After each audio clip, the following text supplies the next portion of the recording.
సినిమాని చూసి ఫాలో చాలామంది అవుతారు. అలాగే సినిమాలాగా చూడడం కొన్ని సినిమాలు, ఒక సినిమాని చూసి మనలో మార్పు, మనలో ఇంకో ఆలోచన విధానం మార్చుకోవడం ఇంకొక రూపం. దానికి సినిమాలా చూడండి, సినిమాలా నేర్చుకోండి. సినిమా డెఫినెట్గా మైండ్ ఫ్రెష్ చేస్తుంది.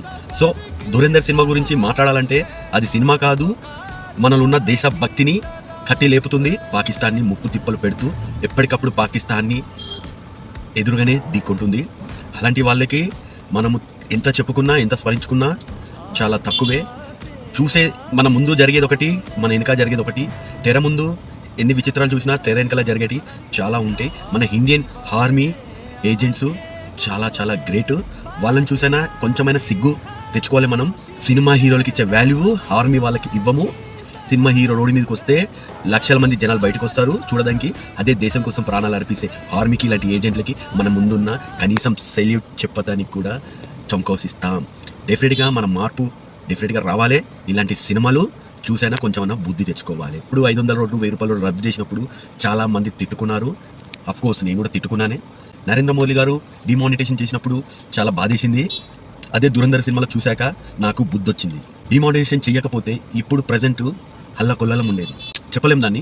చాలా చాలా గందరగోళంగా చాలా ఇబ్బంది పడేటోళ్ళం మన సామాన్య ప్రజలు.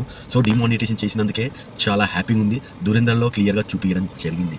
ధురంధర్ సినిమాకి రివ్యూలు ఉండేవి. సినిమా ఎలా ఉందో, బాగుందో బాగాలేదని కూడా ఉండదు. సినిమా మన ఇండియన్ ఆర్మీ, ఇండియన్కి సంబంధించిన ప్రతి వ్యక్తి చూడాలి, చూసి చాలా నేర్చుకోవాలి. క్యారెక్టర్ చేయడానికి గట్స్ ఉండాలి. రణ్వీర్ సింగ్కి డెఫినెట్గా టేక్ ఏ బావ్. కాంట్రవర్సీ లేని స్టోరీని ఎంతన్నా తిప్పొచ్చు, ఎంతన్నా చెయ్యొచ్చు.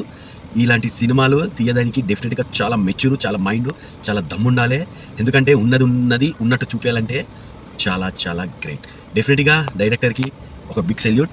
డెఫినెట్గా దేశభక్తుడు సినిమా రూపంలో చూపించాలంటే ఆదిత్య ధర్. డెఫినెట్గా దేశభక్తిలో సినిమా రూపంలో చూపించాలంటే ఆదిత్య ధర్. ఇంతకుముందు దేశభక్తి మీద సినిమాలు చాలా వచ్చాయి. అటు పాకిస్తాన్కి సపోర్ట్ చేసినట్టు చాలా సంఘటనలు చూసాము. అదే అని ఫీల్ అయ్యాము.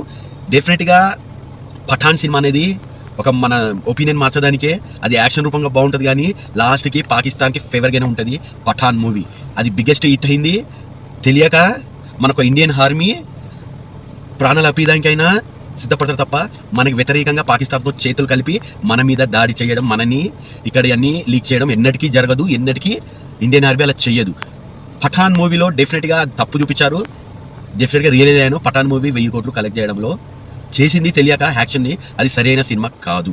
డెఫినెట్గా దీని మీద ఒపీనియన్ ఏంటో మీరు డెఫినెట్గా కామెంట్ చేయండి. అలాగే లైక్ చేయండి, షేర్ చేయడం మాత్రం మర్చిపోకండి. జై హింద్.